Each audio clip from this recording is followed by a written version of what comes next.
India today group और हंसा के सर्वे के मुताबिक अगर दिल्ली में अभी चुनाव होते हैं तो बीजेपी को फायदा होने की संभावना है। ज्यादातर लोग दिल्ली में फिर से चुनाव चाहते हैं, लेकिन जब मुख्यमंत्री की बात होती है तो दिल्ली वाले आम आदमी पार्टी के संयोजक अरविंद केजरीवाल का सबसे ज्यादा समर्थन करते हैं।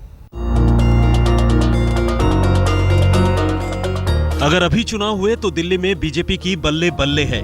इंडिया टुडे हंसा के सर्वे का अनुमान है कि दिल्ली में चुनाव होने पर बीजेपी के खाते में 50% तक वोट आएंगे, जबकि आम आदमी पार्टी नंबर 2 पर अपनी जगह बनाए हुई है।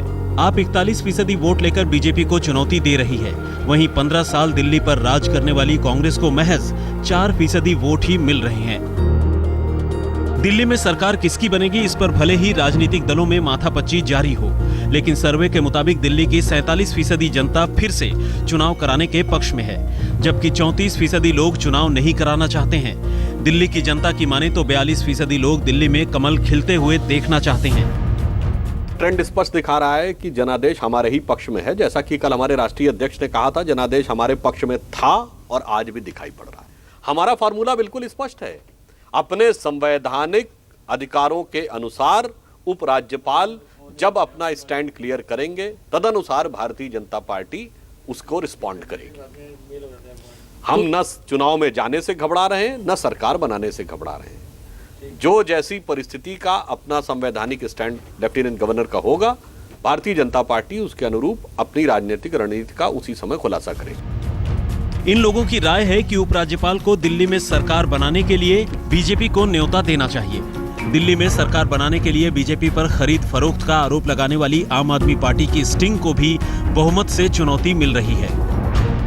दिल्ली के 38% लोग ये मानते हैं कि स्टिंग सही नहीं है, वहीं 30% लोगों का मानना है कि स्टिंग में दम है। सर्वे के मुताबिक 56% लोग ये चाहते हैं कि दिल्ली में आम आदमी पार्टी को सरकार बनाने का मौका नहीं मिलना चाहिए, जबकि 28% इसके खिलाफ हैं। लेकिन सर्वे में अरविंद केजरीवाल मुख्यमंत्री के पद के लिए व्यक्तिगत रूप से सर्वाधिक पसंद किए जाने वाले नेता हैं। दिल्ली के 39% लोग केजरीवाल को दिल्ली का सीएम बनाना चाहते हैं, जबकि हर्षवर्धन और किरण बेदी के पक्ष में 20% लोग हैं। बीजेपी के जगदीश मुखी और कांग्रेस की शीला दीक्षित के नाम पर 4% लोगों ने मुहर लगाई है।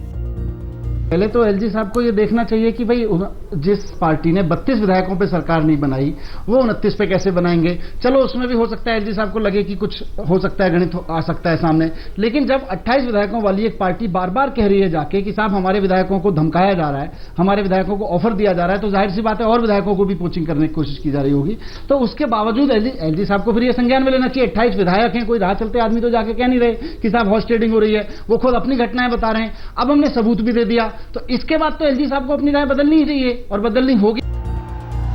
इंडिया टुडे हंसा के सर्वे में बीजेपी को सत्ता में पहुंचने से रोकने के लिए कांग्रेस और आम आदमी पार्टी के गठबंधन को करारा झटका लगा है। सर्वे के मुताबिक 71% लोग कांग्रेस और आम आदमी पार्टी के गठबंधन के खिलाफ हैं, जबकि 21% लोग गठबंधन के पक्ष में दिखे। इंडिया टुडे हंसा का ये सर्वे 10 सितंबर को किया गया। दिल्ली के 33 विधानसभा क्षेत्र के 119 लोगों की राय ली गई। दिल्ली में फिलहाल राष्ट्रपति शासन लागू है। सियासी गलियारे में कयास का बाजार गर्म है कि दिल्ली में बीजेपी सरकार बनाने से एक कदम दूर है, लेकिन सर्वे की माने तो दिल्ली की जनता सियासी प्रयोग की जगह दिल्ली में फिर से चुनाव चाहती है। आज तक ब्यूरो।